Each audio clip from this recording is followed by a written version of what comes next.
اصحاب کہف کا واقعہ۔ سورہ کہف کے شان نزول اور آیات مبارکہ کی روشنی میں ابن اسحاق باروایت ابن عباس رضی اللہ تعالی عنہما نقل کرتے ہیں کہ ایک مرتبہ قریش مکہ میں یہ مشورہ ہوا، محمد صلی اللہ علیہ وسلم کا معاملہ بہت سنگین ہوتا جا رہا ہے، اس لیے ایسا کوئی یقینی فیصلہ ہونا چاہیے کہ یہ صادق ہیں یا کاذب، تاکہ ہم ان کے متعلق اپنی آخری رائے پر عمل کر سکیں۔ بہتر یہ ہے کہ اس مسئلہ کو یہود مدینہ سے حل کرایا جائے، کیونکہ وہ خود کو اہل کتاب کہتے اور اس قسم کے معاملات میں صاحب بصیرت ہیں۔ قریش نے اس غرض سے نضر بن حارث اور عقبہ بن معیط پر مشتمل ایک وفد علماء یہود کے پاس بھیجا۔ علماء یہود نے ان سے کہا کہ تم ان سے 3 باتیں دریافت کرو، اگر وہ صحیح جواب دیں تو بلا شبہ وہ خدا کے سچے رسول ہیں، تم کو ہرگز ان کی مخالفت نہیں کرنی چاہیے، اور اگر صحیح جواب نہ دے سکیں تو تم کو اختیار ہے، جو چاہے ہو ان کے ساتھ کرو۔ وہ 3 سوال یہ ہیں: ذوالقرنین کا واقعہ کیا ہے؟ اصحاب کہف کون تھے اور ان پر کیا گزرا؟ روح کی حقیقت بیان کیجیے۔ وفد نے مکہ جا کر صنادید قریش سے صورتحال کہہ سنائی۔ قریش نے اس بات کو بہت پسند کیا اور خدمت اقدس میں حاضر ہو کر آپ سے یہ 3 سوالات کیے۔ نبی اکرم صلی اللہ علیہ وسلم نے فرمایا کہ اس کا جواب وحی آنے پر دوں گا۔ چنانچہ وحی کے ذریعے آپ کو ان واقعات کی حقیقت سے آگاہ کر دیا گیا۔ تب آپ صلی اللہ علیہ وسلم نے ان کے سامنے سورہ کہف تلاوت کر کے واقعات کی حقیقت ان پر واضح کر دی۔ ترجمہ: کیا تم نے یہ گمان کر لیا کہ اصحاب کہف اور رقیم کا معاملہ ہماری نشانیوں میں سے کوئی عجیب معاملہ ہے؟ جبکہ چند نوجوان پہاڑ کے غار میں پناہ گیر ہو گئے تھے اور یہ دعا مانگ رہے تھے، اے ہمارے پروردگار، تو اپنے پاس سے ہم کو رحمت عطا کر اور ہمارے لیے رشد و ہدایت مہیا کر۔ پھر ہم نے غار میں چند سال تک کے لیے ان کو تھپک کر سلا دیا، پھر ان کو اٹھایا، بیدار کیا، تاکہ ہم جان لیں کہ دونوں بستی والوں اور غار والوں میں سے کس نے ان کی مدت کا صحیح اندازہ لگایا۔ ہم تجھ کو ان کا صحیح اور سچا واقعہ بتائے دیتے ہیں۔ بے شک وہ چند نوجوان تھے جو اپنے پروردگار پر ایمان لے آئے تھے، اور ہم نے ان کو ہدایت کی روشنی اور زیادہ عطا کر دی تھی۔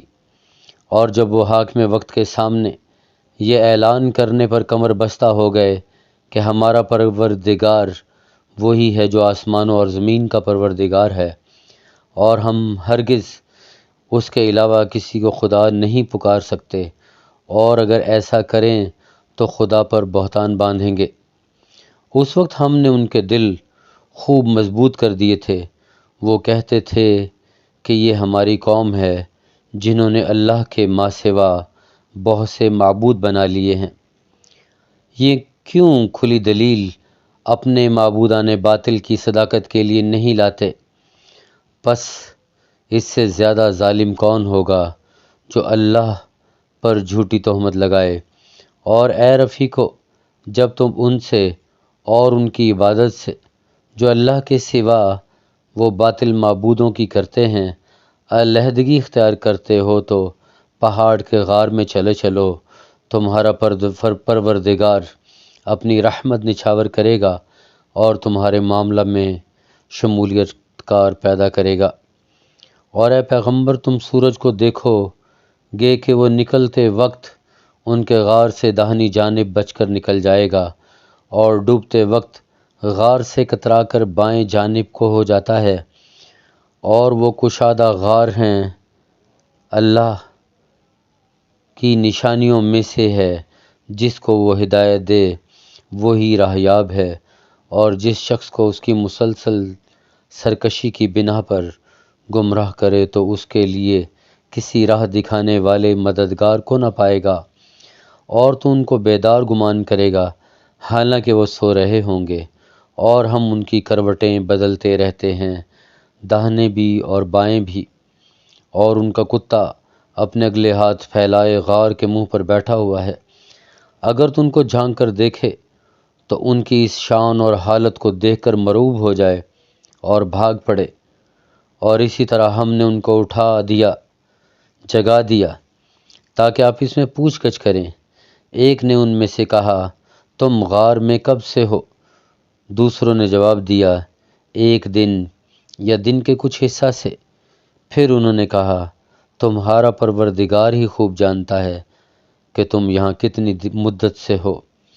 اب یہ کرو کہ اپنے میں سے کسی ایک کو شہر میں یہ سکہ دے کر بھیجو کہ وہ تمہارے لیے دیکھ بھال کر عمدہ قسم کا کھانا لائے، اور اس کو چاہیے کہ بہت ہی رازدارانہ طریقے پر جائے اور ہرگز کسی کو اطلاع نہ ہونے دے کہ ہم یہاں مقیم ہیں، اس لیے کہ اگر ان پر تمہارا معاملہ منکشف ہو گیا تو وہ تم کو سنگسار کر دیں گے یا تم کو زبردستی اپنے دین کی جانب لوٹانے پر مجبور کریں گے، اور اس وقت تم ہرگز کامیاب نہ رہو گے، نہ دنیا میں اور نہ آخرت میں۔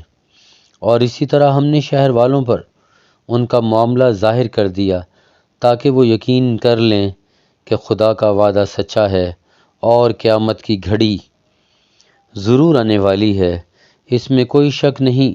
ہم نے ان کو اس وقت اس معاملہ کی اطلاع دی جب کہ وہ قیامت کے وجود و عدم پر آپس میں اختلاف کر رہے تھے۔ پھر وہ کہنے لگے کہ ان اصحاب کہف پر قبہ تعمیر کر دو، ان کا پروردگار ان کے حال کا خوب واقف کار ہے، یعنی ان سے کوئی تعارض نہ کرو۔ ان لوگوں نے جو برسر حکومت تھے کہا، ہم تو ان کے غار پر ایک ہیکل مسجد تعمیر کریں گے۔ اے پیغمبر، کچھ لوگ کہیں گے وہ 3 آدمی ہیں، چوتھا ان کا کتا، کچھ لوگ ایسا بھی کہتے ہیں نہیں 5 ہیں، چھٹا ان کا کتا ہے، یہ سب اندھیرے میں تیر چلاتے ہیں۔ بعض کہتے ہیں 7 ہیں، 8واں ان کا کتا ہے۔ اے پیغمبر صلی اللہ علیہ وسلم، کہہ دیجئے ان کی اصل گنتی تو میرا پروردگار ہی جانتا ہے۔ کہہ دیجئے کہ ان کی اصل گنتی تو میرا پروردگار ہی بہتر جانتا ہے، کیونکہ ان کا حال بہت کم لوگوں کے علم میں آیا ہے۔ اور تو لوگوں سے اس بارے میں نزاع نہ کر مگر صرف اس حد تک کہ صاف صاف بات میں ہو، یعنی باریکیوں میں نہیں پڑنا چاہیے کہ کتنے آدمی تھے، کتنے دنوں تک رہے، اور نہ ان لوگوں میں سے کسی سے اس بارے میں کچھ دریافت کر، اور ہرگز کسی چیز کے متعلق یہ نہ کہنا کہ میں کل کو یہ ضرور کرنے والا ہوں، مگر یہ کہہ کر کہ ہوگا وہی جو اللہ چاہے گا۔ اور جب کبھی بھول جاؤ تو اپنے پروردگار کی یاد تازہ کر لو، تم کہہ دو امید ہے میرا پروردگار اس سے بھی زیادہ کامیابی کی راہ مجھ پر کھول دے گا۔ اور کہتے ہیں وہ غار میں 300 برس تک رہے اور لوگوں نے 9 برس اور بڑھا دیے ہیں۔